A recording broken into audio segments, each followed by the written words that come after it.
Hello students, last લેક્ચરમાં આપણે valence cell electron pair રિપલ્શનનો સિદ્ધાંત એટલે કે સંયુક્તા કોષ ઇલેક્ટ્રોન યુગ્મ અપાકર્ષણના સિદ્ધાંતની ચર્ચા કરી. આપણે એ સિદ્ધાંત અનુસાર અણુના આકારની સમજૂતી મેળવી શકીએ. આપણે આકાર સમજવામાં બે ભાગ પાડેલા હતા. પ્રથમ હતો કે એવા અણુ કે જેના મધ્યસ્થ પરમાણુમાં અબંધકારક ઇલેક્ટ્રોન યુગ્મ ન હોય તેના આકારની ચર્ચા કરેલી. એવા આકારને આપણે નિયમિત આકાર કહેતા હતા. પરંતુ હવે બીજો ભાગ કે જેના અણુના મધ્યસ્થ પરમાણુમાં અબંધકારક ઇલેક્ટ્રોન યુગ્મ હોય તેવા અણુના ભૌમિતિક આકારની ચર્ચા કરીશું. અને આ સૌથી અગત્યનો ટોપિક છે. ઓકે, ચાલો તો પહેલાં આપણે અણુનો પ્રકાર લઈ લઈશું. A-B-2-E. બી બંધકારક ઇલેક્ટ્રોન યુગ્મની સંખ્યા દર્શાવે અને ઈ અબંધકારક ઇલેક્ટ્રોન યુગ્મની સંખ્યા દર્શાવે, લોન પેર ઇલેક્ટ્રોનની સંખ્યા દર્શાવે. તો અહીં બી બે વાર છે, મતલબ કે બંધકારક ઇલેક્ટ્રોન યુગ્મ કેટલા થયા? 2. અબંધકારક ઇલેક્ટ્રોન યુગ્મ કેટલા છે? 1. કુલ કેટલા થયા? 3. કુલ કેટલા થયા? 3. અહીં આપણે 3 લખીશું. હવે 3 ઇલેક્ટ્રોન યુગ્મની ગોઠવણી કઈ રીતે થાય? તો 3 ઇલેક્ટ્રોન યુગ્મની ગોઠવણી આ રીતે થાય. એનો મતલબ કે ઇલેક્ટ્રોન યુગ્મ તો આ રીતે જ ગોઠવાશે. ઇલેક્ટ્રોન યુગ્મ તો આ રીતે જ ગોઠવાય. ઇલેક્ટ્રોન યુગ્મની ગોઠવણી સમતલીય ત્રિકોણ. ઇલેક્ટ્રોન યુગ્મની ગોઠવણી તો આ રીતે જ થશે, પરંતુ એમાંથી બંધ માત્ર 2 જ બનાવે છે, તો એક ખાલી રહેશે. માટે અણુનો આકાર આ પ્રકારે હશે અને ઉપર શું બાકી રાખીશું આપણે? અબંધકારક ઇલેક્ટ્રોન યુગ્મ. અણુના આકારની ગણતરીમાં આ ઇલેક્ટ્રોન યુગ્મને ધ્યાનમાં લેવાના નહીં. માટે અણુનો આકાર આટલો જ હશે અને તે આપણને વળેલો બેન્ડ અથવા તો વળેલો દેખાય છે. સંકરણ કયું થશે? ઇલેક્ટ્રોન યુગ્મની સંખ્યા પર આધાર રાખે. આ હોવાથી સંકરણ થશે sp2. તો આ પણ યાદ હોવું જોઈએ. આવા ઉદાહરણોની વાત કરીશું તો SO2 એ આનું ઉદાહરણ છે. નેક્સ્ટ બીજો છે AB3E. AB3E નો મતલબ શું થશે? કે જેમાં બંધકારક કેટલા? 3. અબંધકારક 1 એટલે કુલ તો 4 અને 4ની ગોઠવણી નિયમ અનુસાર તો બોલો સમચતુષ્ફલકીય જ થાય છે. તો ઇલેક્ટ્રોન યુગ્મની ગોઠવણી કેવી પૂછવામાં આવે? કે ઇલેક્ટ્રોન યુગ્મની ગોઠવણી કેવી? તો સમચતુષ્ફલકીય જ કહેવાય. સંકરણ બી આપણને ખબર છે sp3 થશે, પરંતુ એમાંથી એક ખાલી રાખવો પડશે. કોઈ પણ રાખી શકો. તેવા કિસ્સામાં આપણે ઉપરનો રાખી દઈએ. તેવા કિસ્સામાં અણુનો આકાર બોલો આ પ્રકારે બનશે. તમે આ જોઈન્ટ કરીને જુઓ અને આને ભૂલી જાઓ તો તમને આકાર ત્રિકોણીય પિરામિડ દેખાશે. માટે અણુનો આકાર કેવો બનશે? ત્રિકોણીય પિરામિડ આકારનો. NH3PCl3 બરાબર. NH3PCl3 એ આ પ્રકારનો આકાર ધરાવે છે. નેક્સ્ટ AB2E2 લઈ લઈએ આપણે. એનો મતલબ કે આ વખતે 2 બંધકારક અને 2 અબંધકારક, પરંતુ યુગ્મો તો 4 જ થાય અને 4 યુગ્મની ગોઠવણી સમચતુષ્ફલકીય જ હોય છે. એમાં કન્ફ્યુઝન થવું જોઈએ નહીં. ઇલેક્ટ્રોન યુગ્મની સંખ્યા પરથી ખબર પડે કે ઇલેક્ટ્રોન યુગ્મ કેવો ગોઠવાશે. તો ઇલેક્ટ્રોન યુગ્મની ગોઠવણી સમચતુષ્ફલકીય હોય છે. સંકરણ પણ એ જ હોવાનું sp3, પરંતુ એમાંથી 2 ખાલી રાખવાના. તમે કોઈ પણ 2 ખાલી રાખી શકો. આપણે આ 2 ખાલી રાખીશું તો બી અહીં જોડાયેલો હશે અને બી અહીં જોડાયેલો હશે. અણુના આકારની જરા વધુ દૂર પડી ગયો. બી અહીં હશે. અણુના આકારની વાત કરીશું તો ફરી પાછા આ બંનેને ભૂલી જવાના. તો આ અણુનો આકાર આના જેવો જ છે, માટે અણુનો આકાર કેવો કહેવાય? વળેલો. અણુનો આકાર કેવો કહેશું આપણે એને? વળેલો. અને H2O, OF2 આ પ્રકારની રચના ધરાવે છે. નેક્સ્ટ જોઈએ આપણે. નેક્સ્ટ લઈ લેશું આપણે AB4E. ઓકે, ચાલો જુઓ. બંધકારક ઇલેક્ટ્રોન યુગ્મ કેટલા છે? 4. અબંધકારક ઇલેક્ટ્રોન યુગ્મ કેટલા છે? 1. કુલ ઇલેક્ટ્રોન યુગ્મ કેટલા થઈ ગયા? 5. 5ની ગોઠવણી યાદ કરો. ત્રિકોણીય દ્વિપિરામિડ, એનો મતલબ કે આ રીતે એક આ બાજુ, એક આ બાજુ, એક આ બાજુ અને 2 ક્યાં હશે? ઉપર અને નીચે. આ આકાર કયો કહેવાય છે? તો આકાર કહેવાય છે ત્રિકોણીય દ્વિપિરામિડલ. ત્રિકોણીય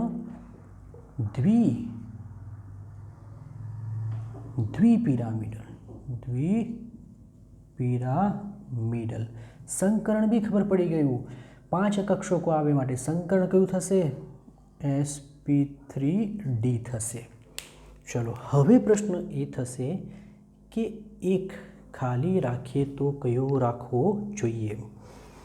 તો હાલમાં તો હું તમને ડાયરેક્ટ આકાર બતાવીશ, પછી હું તમને ચર્ચા કરીને બતાવીશ કે શા માટે આપણે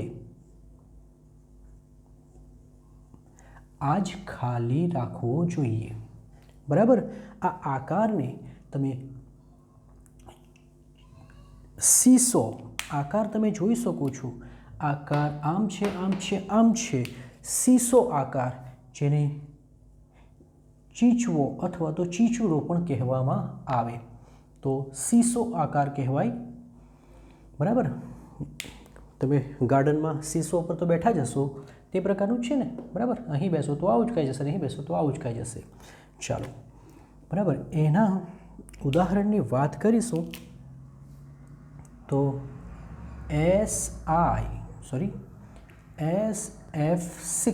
SF4 એનું ઉદાહરણ થશે.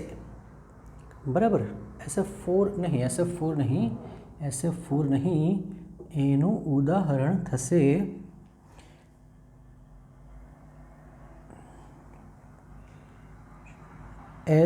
બરાબર. SF4 જ થશે. એનું ઉદાહરણ SF4 જ થશે. બરાબર. SF4 એનું ઉદાહરણ થશે, જેમાંથી 4 ઇલેક્ટ્રોન વપરાયા છે અને 2 ખાલી છે, માટે એક અબંધકારક ઇલેક્ટ્રોન યુગ્મ રચશે. તો આ કેમ બને છે, આ જ કેમ બને છે, આપણે એની ચર્ચા કરીશું. પહેલાં આટલું કોપી કરું.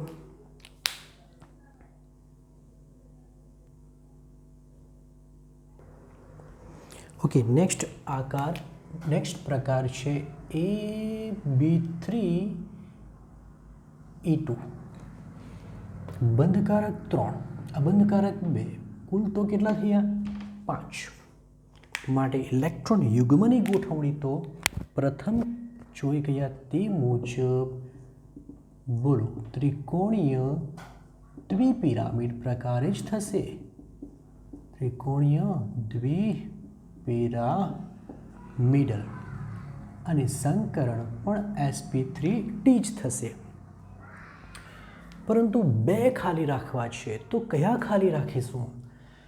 તો એમાં એવું છે કે અહીં પણ ઘણી બધી રચનાઓ, એટલે કે તમે ઘણા બધા આ પણ ખાલી રાખી શકો, આ પણ ખાલી રાખી શકો, પરંતુ જે વધુ સ્થાયી છે તે રચના જોવા જઈએ આગળ જોયું તેમ, તો આ આકાર બનશે. આની પણ ચર્ચા આપણે કરીશું. હવે આ જો આપણે આ ન જોઈએ તો આકાર તો ટી આકાર દેખાશે. ટી આકાર ટી જેવો બનેલો દેખાશે. અને એ વાત ક્લિયર હોવી જોઈએ. અણુની ભૌતિક રચનામાં અબંધકારક ઇલેક્ટ્રોન યુગ્મનો ઉલ્લેખ થતો નથી. ClF3, જેમાં Cl પાસે 4 ઇલેક્ટ્રોન બાકી હોય, એટલે કે 2 શું બચશે? AB5 અને E1, મતલબ કે આ 5 આ 1 એટલે કુલ થશે કેટલા? 6. એટલે કે 5 બંધકારક અને 1 અબંધકારક, કુલ 6. 6ની ગોઠવણી કઈ રીતે થશે? 6ની ગોઠવણી યાદ કરો, અક્ષો પર થાય. અક્ષો પર એટલે કે આકાર કયો હોય છે? અષ્ટફલકીય હોય છે. સંકરણ કયું બને? sp3d2 બને. એમાંથી એક ખાલી રાખવું છે. તમે કોઈ પણ ખાલી રાખી શકો. આ બધા જ સમાન જ હોય છે, આમાં કોઈ પણ ખાલી રાખી શકાય. પરંતુ આ રચના અને એની અગાડની રચનામાં તમારે ધ્યાનથી જોવું પડે. બરાબર? એ બે રચના ખૂબ અગત્યની છે. બરાબર? આપણે આને ખાલી રાખીશું તો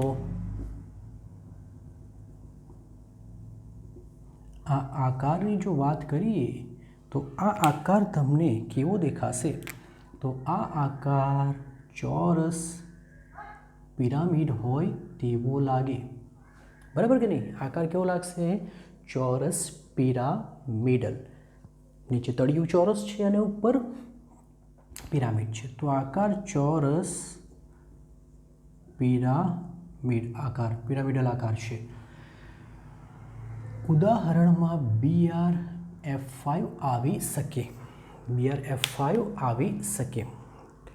જો આને વધારે આમ અને આમ જોડી લેવાનું હોય છે. ઓકે, આની ગણતરી લેતા નથી. ચાલો નેક્સ્ટ અને ફાઇનલ છે AB4E2, મતલબ કે 4 બંધકારક 2 અબંધકારક, કુલ 6. 6ની ગોઠવણી તો બોલો આ પ્રકારે થવાની, અષ્ટફલકીય પ્રકારે જ થશે. બરાબર નહીં? કેવો આકાર છે? અષ્ટફલકીય. સંકરણ કયું થવાનું? sp3d2. સંકરણ બી થશે, પરંતુ એમાંથી બાકી 2 રાખવાનું. તો કયા રાખી શકાય? તો અહીં આપણે સમજી લેશું કે શા માટે આપણે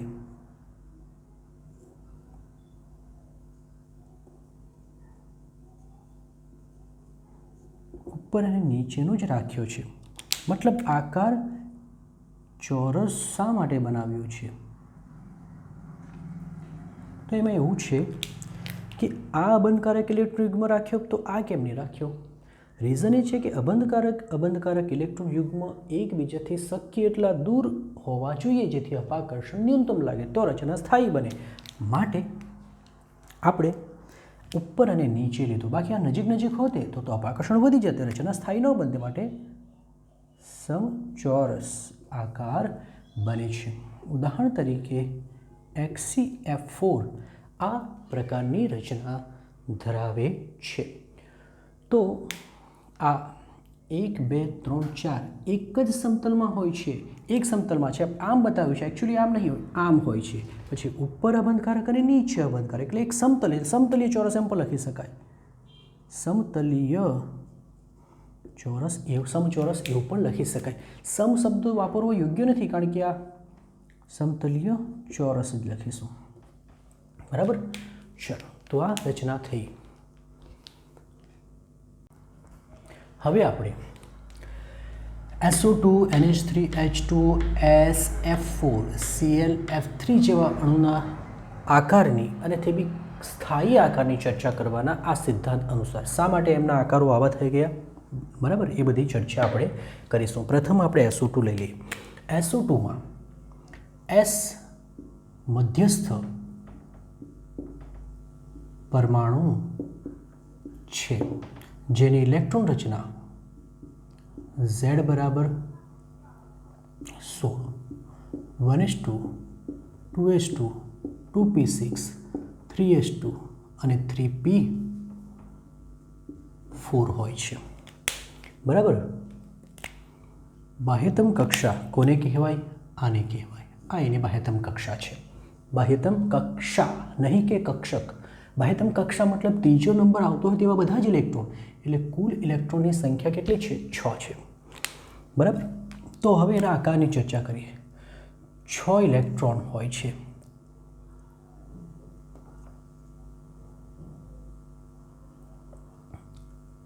6 ઇલેક્ટ્રોન. હવે 2 ઓક્સિજનો ડબલ બોન્ડ બનાવીને એની સાથે ડબલ બોન્ડ બનાવીને જોડાયેલા હોય છે. આ ઓક્સિજન છે, ઓક્સિજન છે. તો 4 ઇલેક્ટ્રોન વપરાઈ જાય છે, 2 ઇલેક્ટ્રોન બાકી બચે છે. જે બાકી બચે છે તે કોની રચના કરે? અબંધકારક ઇલેક્ટ્રોન યુગ્મની. જ્યારે વપરાયેલા બંધકારક, અહીં ડબલ બોન્ડ બને છે, અહીં ડબલ બોન્ડ બને છે. આપણે પણ જોઈ ગયા છે આ સિદ્ધાંતમાં કે ડબલ બોન્ડને પણ સિંગલ બંધ તરીકે જ ગણતરીમાં લેવાનો મુદ્દો હતો ને. બહુબંધોને પણ એકલ બંધ તરીકે ગણતરીમાં લેવાનો. એટલે અહીં કુલ બંધોની સંખ્યા, કુલ યુગ્મની સંખ્યા કેવી રીતે ગણશો? 2 બંધ આ અને 1 આ. તો જોવા જઈએ તો આમ આમ અને ઇલેક્ટ્રોન યુગ્મ આની ઉપર ગોઠવાયેલા હશે. તો બંધ સંકરણ આ સમતલીય ત્રિકોણ હોતે, આ કેવો હોતે? સમતલીય ત્રિકોણ હોતે. અને સમતલીય ત્રિકોણ હોય તો બંધ કોણ કેવો હોવો જોઈએ? 120 ડિગ્રી હોવો જોઈએ. પરંતુ આ ખૂણો 120 ન હશે અને એના કરતાં ઓછો હશે. રીઝન શું છે? તો જો આ જે અબંધકારક ઇલેક્ટ્રોન યુગ્મ છે, આ અબંધકારક ઇલેક્ટ્રોન યુગ્મ એ આ બંધકારક ઇલેક્ટ્રોન યુગ્મ પર અપાકર્ષણ લગાવે. આપણે વાત કરી ગયા કે અબંધકારક ઇલેક્ટ્રોન યુગ્મ એ મધ્યસ્થ પરમાણુના પૃષ્ઠ પર વધુમાં વધુ જગ્યા રોકે, બરાબર, અને પરિણામે સૌથી વધારે સ્પેસ આ રોકશે, આના પર અપાકર્ષણ લગાવે. આ બંને પણ એકબીજા વચ્ચે અપાકર્ષણ લગાવે. પરંતુ શીખી ગયા કે લોન પેર પર લાગતું અપાકર્ષણ કરતાં લોન પેર અને બોન્ડિંગ પેર સૌથી વધારે અપાકર્ષણ લોન પેર એટલે કે અબંધકારક ઇલેક્ટ્રોન યુગ્મ હોય, પછી આવે લોન પેર અને બોન્ડિંગ પેર, અને છેલ્લે બોન્ડિંગ પેર અને બોન્ડિંગ પેર એટલે કે બંધકારક. તો આ અપાકર્ષણ કરતાં આ અપાકર્ષણ વધી જશે આના મુજબ, અને પરિણામે આના બંધ સંકોચન અનુભવશે. એટલે બંધ કોણ 120 ન રહેતા બંધ કોણ થોડો સંકોચન અનુભવશે, એ ઘટી જશે. તો લખીશું કે અહીં 2 ઓક્સિજન પરમાણુ દ્વિબંધ બનાવે છે. તેથી સલ્ફર પાસે 1 અબંધકારક અને 2 બંધકારક યુગ્મો છે. ફરી પાછા આપણે આ ડબલ બોન્ડને સિંગલ બંધ તરીકે ગણતરીમાં લીધા. 3 યુગ્મોની ગોઠવણી સમતલીય ત્રિકોણ આકારે થાય છે.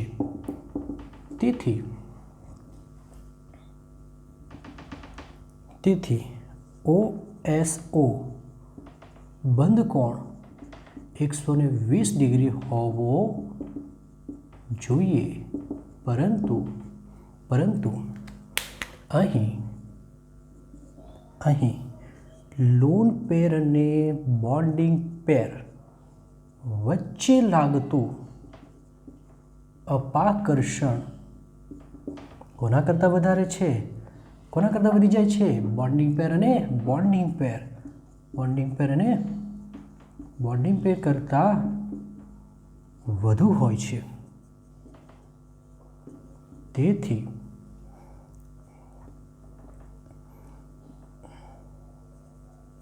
બંને બંધકારક યુગ્મો અંદર તરફ ધકેલાય. અંદર તરફ મતલબ આ આમ ધકેલાય ને આ આમ ધકેલાય. અંદર ધકેલાશે, જેથી બંધ કોણ ઘટે છે અને આકાર વળેલો બને છે. તો આ SO2 અણુના આકારની ચર્ચા થઈ. આ જે બંધ કોણ હોય જે 120 હોવો જોઈએ, પરંતુ એનાથી થોડો ઘટીને આટલો થાય. તો યાદ રાખવું પડશે કે આવું શા માટે થયું, આમનું અપાકર્ષણ. ચાલો, આ તો એક સમજૂતી થઈ ગઈ. હવે નેક્સ્ટ લઈ લઈએ આપણે કયો અણુ, NH3. NH3ની વાત કરીએ તો N મધ્યસ્થ પરમાણુ છે, N મધ્યસ્થ પરમાણુ છે. એની ઇલેક્ટ્રોન રચના Z બરાબર 7 1s2 2s2 2p3, એટલે કે બાહ્યતમ કક્ષામાં 7 ઇલેક્ટ્રોન છે. જો 7 છે, અહીં બાહ્યતમ કક્ષામાં 6 હતા. આ 7 પૈકી 3 જ હાઇડ્રોજન છે ને, તો 3 ઇલેક્ટ્રોન હાઇડ્રોજન સાથે ઇલેક્ટ્રોન યુગ્મની શું કરે છે, ઇલેક્ટ્રોનની ભાગીદારી કરી એમોનિયા અણુની રચના કરે છે. તો 1 2 3 બંધકારક અને 1 અબંધકારક. હવે 4 ટોટલ થઈ ગયા, તો 4ની રચના તો સમચતુષ્ફલકીય હોય કે નહીં, 4ની રચના કેવી હોય, સમચતુષ્ફલકીય. પરંતુ 1 કેવો છે, અબંધકારક. ત્યારે આની ધ્યાનમાં ન લેતા આ અણુનો આકાર કેવો બનશે, ત્રિકોણીય પિરામિડલ બને. ચલો, એ વાત સાચી કે ત્રિકોણીય પિરામિડલ બને, પણ સંકરણ જો sp3 થતું હોય, આપણે આગળ લખી ગયા તે પ્રમાણે, અને આ પ્રકારે હોય તો બંધકોણ 109 ડિગ્રી 28 મિનિટ જ હોવો જોઈએ. પરંતુ અહીં સાચો બંધકોણ એટલો નથી. બંધકોણ 109 ડિગ્રી 9.5 ડિગ્રી કાં તો 109 ડિગ્રી 28 મિનિટ કહી શકાય ને, એટલો ન રહેતા 107 ડિગ્રી થઈ જાય છે. તો આવું શા માટે થાય છે એ પણ અહીં સમજાવેલું જ છે કે આ કોણ છે, અબંધકારક ઇલેક્ટ્રોન યુગ્મ. એ આ બંધકારક ઇલેક્ટ્રોન યુગ્મ ઉપર શું લગાવે, અપાકર્ષણ. અને અહીં જે સમજૂતી લખી તે જ અહીં પણ આવશે. લખીશું અહીં Nની સંયોજકતા કક્ષાના 5 પૈકી 3 ઇલેક્ટ્રોન હાઇડ્રોજન સાથે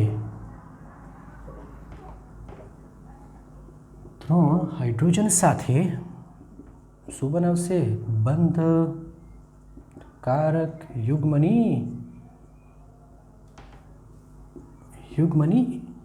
રચના કરે છે. અને 2 ઇલેક્ટ્રોન બાકી બચે જે એક યુગ્મ બનાવે. એક યુગ્મ અબંધકારક રહે છે. 4 યુગ્મોની ગોઠવણી, બોલો, 4 યુગ્મોની ગોઠવણી કેવી હોય છે, સમચતુષ્ફલકીય હોય છે. તેથી NH3માં HNH બંધકોણ 109.5 ડિગ્રી હોવો જોઈએ. પરંતુ શું સમજાવ્યું આપણે કે ફરી પાછા લોન પેર સૌથી વધારે, પછી લોન પેર, બોન્ડિંગ પેર, અને છેલ્લે હોય છે બોન્ડિંગ પેર. બરાબર કે? તો હોવું જોઈએ. પરંતુ આગળ લખ્યું તેમ લોન પેર, બોન્ડિંગ પેર વચ્ચેનું અપાકર્ષણ વધુ હોવાથી ત્રણેય H પરમાણુ અંદર તરફ શું થશે, ધકેલાય છે. માટે બંધકોણ ઘટીને 107 ડિગ્રી થાય છે. ફરી પાછું એ જ કે આમની વચ્ચે લાગતું અપાકર્ષણ કરતાં ઉપરનું અપાકર્ષણ એટલું બધું વધી જાય કે આવું થાય છે, ધકેલાય જાય, સંકોચાન અનુભવે. નેક્સ્ટ અણુ H2O છે, જેમાં ઓક્સિજન પરમાણુ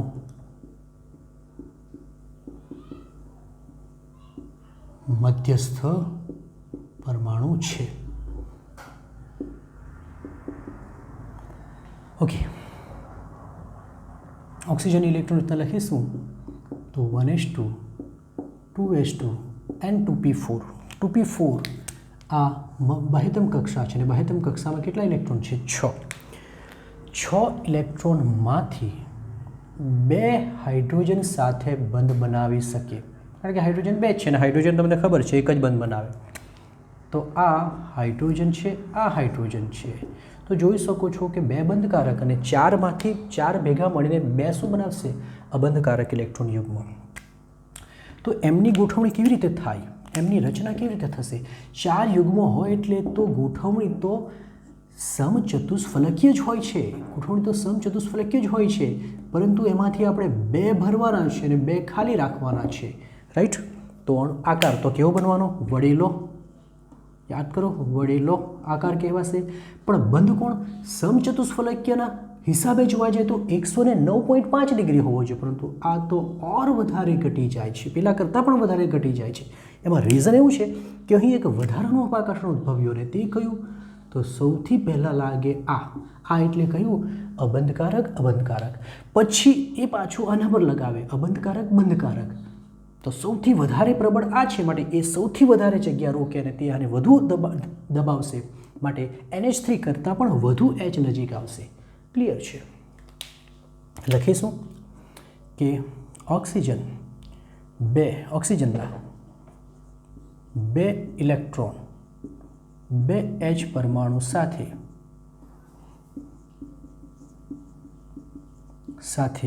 2 બંધકારક ઇલેક્ટ્રોન યુગ્મની રચના કરે, જ્યારે 2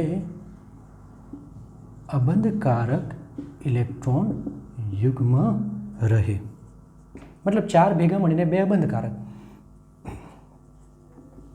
4 યુગ્મોની ઇલેક્ટ્રોન યુગ્મની એમ લખીશું, 4 ઇલેક્ટ્રોન યુગ્મની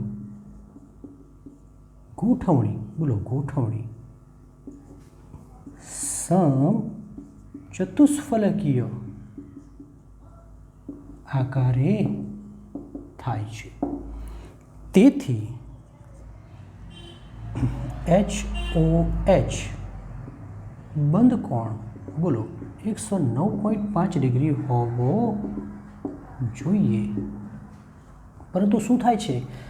પરંતુ અહીં લોન પેર અપાકર્ષણ સૌથી વધુ હોય છે. તેથી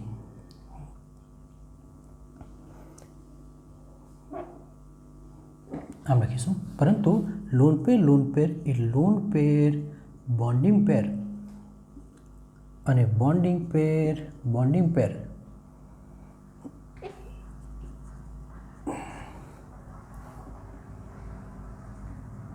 અપાકર્ષણ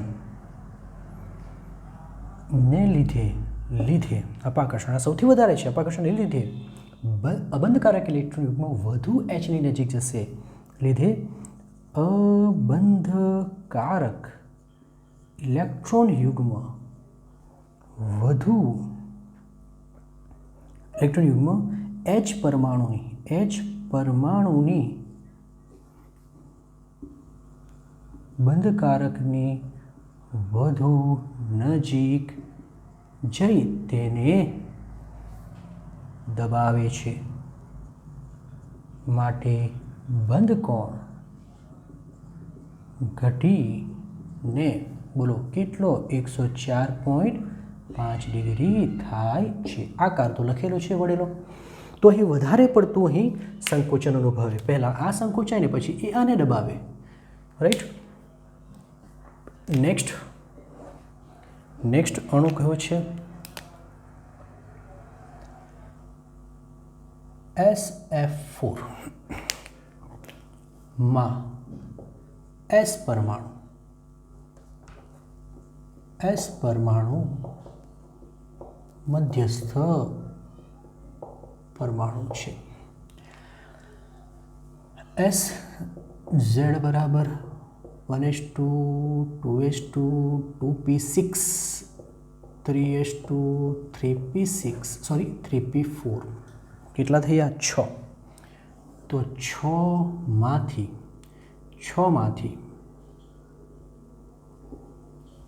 માત્ર ને માત્ર 4 જ F સાથે શું બનાવે છે? સહસંયોજક બંધ બનાવે છે. બાકીનો 2 જે ઇલેક્ટ્રોન છે એ કયા યુગ્મની રચના કરે છે? અબંધકારક ઇલેક્ટ્રોન યુગ્મની રચના. તો હવે વિચારો કે 5 યુગ્મની ગોઠવણી કેવી રીતે થાય? 5 યુગ્મની ગોઠવણી આ રીતે થશે.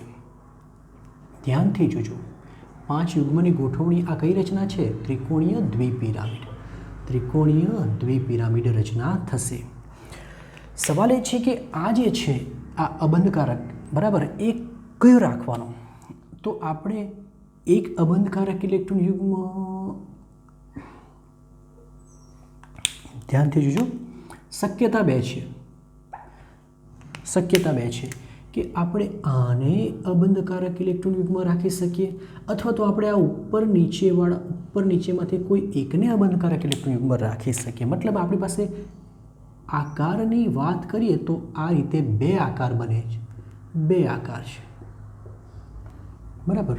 બસ આમાંથી વધુ સ્થાયી કયો તે આપણે જોવાનો છે. તો સમજો આ જે 3 બંધો છે 1, 2 ને 3 એ એક સમતલમાં છે અથવા તો સમક્ષિતિજ. આ જે 3 છે એ સમક્ષિતિજ બંધો છે. જ્યારે આને વિષુવવૃત્તીય બંધ કહેવાય અને સમક્ષિતિજ બંધો કહેવાય અને વિષુવવૃત્તીય બંધ કહેવાય. ઓકે, તો આ જે લંબ છે, લંબ બંધો છે, આ જે લંબ છે, સમતલને લંબ છે, એ બંધો અગર અહીં વિચારીએ કે આને ખાલી રાખીએ તો શું થશે? જરા જો, આના પર અપાકર્ષણ લગાવે, આ બંને વચ્ચેનો ખૂણો કેટલો હોય? 90 ડિગ્રી. આના પર અપાકર્ષણ લગાવે 90 ડિગ્રી, એટલે આના પર અપાકર્ષણ લગાવે, મતલબ કે અબંધકારકનું 3 પર અપાકર્ષણ લાગે. પણ જો આ ખાલી રાખીએ તો એ માત્ર ને માત્ર આના પર લગાવશે અને આના પર લગાવશે. આ લગાવશે ખરો અહીં, પણ એ દૂર છે 120 ડિગ્રીના ખૂણે. તો 90 વાળા કેટલા છે? ખાલી 2 જ બને છે. જ્યારે અહીં 90 વાળા કેટલા મળે? 3 મળે. ફરી પાછા જોજો, અહીંથી આ ખૂણો 90 હોય છે, માટે આના પર અપાકર્ષણ જેટલું લાગે એટલું આના પર અને એટલું જ આના પર લાગશે. તો અહીં 90 ડિગ્રીવાળા 3 બંધો વચ્ચે અપાકર્ષણ થાય છે. જ્યારે અહીં તો માત્ર ને માત્ર 90 વાળા 2 જ મળે છે. તો અપાકર્ષણ ઓછો ક્યાં છે? અહીં. માટે આ રચના સ્થાયી છે. જ્યાં અપાકર્ષણ ઓછું તે રચના ઓછી ઉર્જા ધરાવે અને તેની સ્થિરતા વધુ, માટે આ વધુ સ્થાયી છે. ને એટલે આપણે એનો આકાર યાદ કરો, સીસો એટલે કે ચીચવો વધુ સ્થાયી. જ્યારે આ કેવો હશે? ઓછો સ્થાયી. બરાબર, ઓછો સ્થાયી. અને આમાં તો બંને બંધકોણ અલગ અલગ હતા, માટે બંધકોણની ચર્ચા નથી કરવાના. આપણે અહીં ફક્ત ને ફક્ત વધુ સ્થાયી અને ઓછો સ્થાયી કોણ છે. ઓકે, અહીં 4 બંધકારક અને 1 અબંધકારક ઇલેક્ટ્રોન યુગ્મો છે, જે ત્રિકોણીય પિરામિડલ આકારે ગોઠવાય છે. જો પહેલાંની વાત કરીએ, જો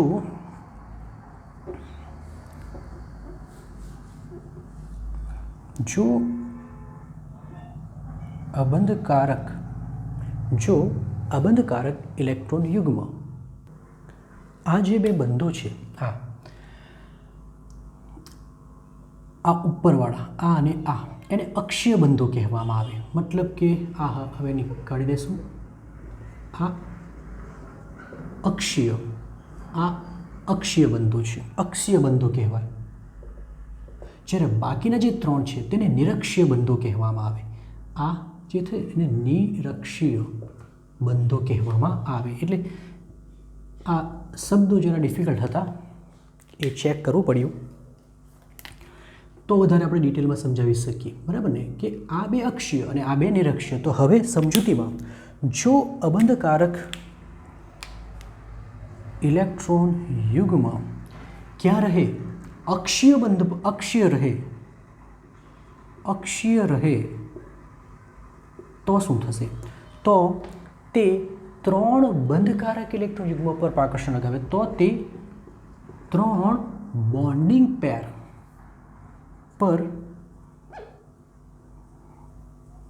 પર અપાકર્ષણ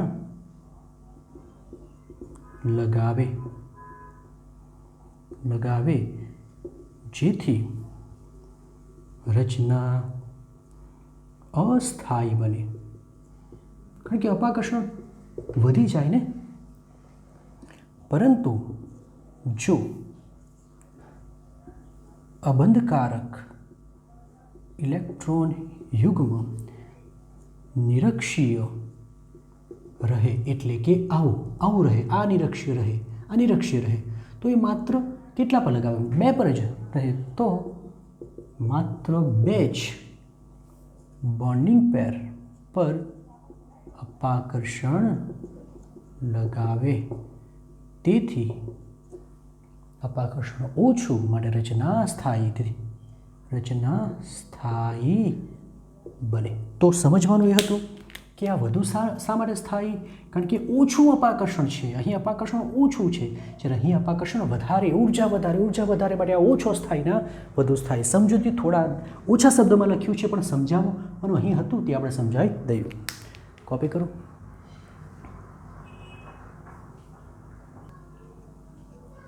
લાસ્ટ હવે ClF3 બોલો. મધ્યસ્થ પરમાણુ Cl મધ્યસ્થ. Cl કેવો છે? મધ્યસ્થ પરમાણુ. Cl ની ઇલેક્ટ્રોન રચના Z બરાબર બોલો 17 નિયોન, પછી શું આવશે બોલો 3s2 3p5. માટે બાહ્યતમ કક્ષામાં કુલ 7 ઇલેક્ટ્રોન હોય છે. 7 ઇલેક્ટ્રોન માંથી 3 જ બંધ બનાવે છે. અજીબ છે, 7 છે છતાં બી 3 જ બંધ બનાવે છે. તો 1 2 અને 3 બરાબર. બાકીના જે 4 છે તે આ રીતે રહેશે, એટલે કે કેવા રહેશે? અબંધકારક. 3 ફ્લોરિન સાથે 3 ફ્લોરિન સાથે એ બંધો બનાવે છે. તો કુલ બંધો 1 2 3 બંધકારક અને 2 અબંધકારક, એટલે કુલ કેટલા થયા? 4 કઈ રીતે ગોઠવાય? 1 2 3 4 અને 5 કઈ રીતે ગોઠવાય? તો હમણાં તો જોઈ ગયા, 5 હોય એટલે એક જ શક્યતા હોઈ શકે, અને એ શક્યતા છે ત્રિકોણીય દ્વિપિરામિડ. દ્વિપિરામિડલ આ પ્રકારે છે. હવે અહીં આપણે 2 ઇલેક્ટ્રોન યુગ્મ ખાલી રાખવાના છે. તો કયા રાખીએ? ચલો કયા રાખી શકીએ આપણે? ચલો એક કામ કરીશું, આપણે આ ખાલી રાખીએ એક, અને બીજો આ ખાલી રાખીશું. રાખી શકાય. અને F અહીં રાખીએ. ક્લિયર? પછી બીજી શક્યતા, એક આ ખાલી રાખીએ અને એક આ ખાલી રાખીએ. બરાબર કે નહીં? તો F અહીં F. ત્રીજી શક્યતા શું થશે? એક આ ખાલી રખાય, એક આ ખાલી રખાય, અને F અહીં. આકૃતિ 1 2 અને 3. વધારે લાંબુ ન લખતા આપણે ફક્ત સમજીએ. ચલો જુઓ, 90 ડિગ્રીના ખૂણે, બરાબર 90 ડિગ્રીના ખૂણે અબંધકારક જો નજીક આવી તો અપાકર્ષણ બધા કરતાં વધી જાય, એટલે સૌથી વધારે અપાકર્ષણ આમાં હશે, સૌથી વધારે. તો આ તો સ્થાયી મળે જ નહીં. આની વાત કરીએ. ચલો આ બંને તો દૂર છે, આ બંને તો એકબીજાથી દૂર છે, પણ આની નજીક છે, આની નજીક છે, કહી શકાય ને. પછી તે રીતે આ પણ નજીક છે, પણ તમે રચના જોશો તો આમાં તમે જોશો કે આ એકબીજાથી 120 ડિગ્રીના ખૂણે છે, અને એ આના પર અને આના પર 2 પર જ અપાકર્ષણ લગાવી શકે. એટલે અબંધકારક બી થોડી દૂર છે, વધુમાં બંધકારક બી એનાથી 2 જ બંધકારક પર અપાકર્ષણ લગાવી શકે, જ્યારે આ તો ઉપરથી બી 3 અને નીચેથી બી 3. તો કહેવાનો મતલબ કંઈ તો 6 જેટલું અપાકર્ષણ લાગે આનું 3 હતું ને આનું 3 પર, જ્યારે અહીં આનું 1 પર અને આનું 1 પર. તો હવે તમે જ કહો સૌથી ઓછું અપાકર્ષણ આના પર છે, માટે આ વધુ સ્થાયી રચના બને. આકાર કયો બનશે? ટી આકાર. ટી આકાર બનશે. તો આની સમજૂતી હવે તમારે તમારા જાતે તમારા શબ્દમાં તમારે લખવાની કે ClF3માં આ અણુ વધુ સ્થાયી શા માટે છે? શા માટે આ જ 2 અબંધકારક ઇલેક્ટ્રોન યુગ્મ રહે, બાકીના બંધકારક રાખવું જરૂરી બને, કારણ કે આ બંને એકબીજાથી 120 ડિગ્રીના ખૂણે અને બંને એટલે કે બંનેનું બંધકારક પર લાગતું અપાકર્ષણ પણ ઓછું બને છે, જ્યારે બાકીના બધા કિસ્સામાં વધી જાય છે. આની સમજૂતી તો પહેલાં જ આપી દીધી, કારણ કે આ તો બહુ નજીક અને આ તો ચાલે જ નહીં. આની શક્યતા થોડી ઘણી હતી, પરંતુ આ ઉપરથી 3 બંધો પર અને નીચેવાળો પણ 3 બંધો પર, માટે અહીં અપાકર્ષણ વધી જાય. તો આની સમજૂતી તમારે જાતે લખવાની છે. ઓકે.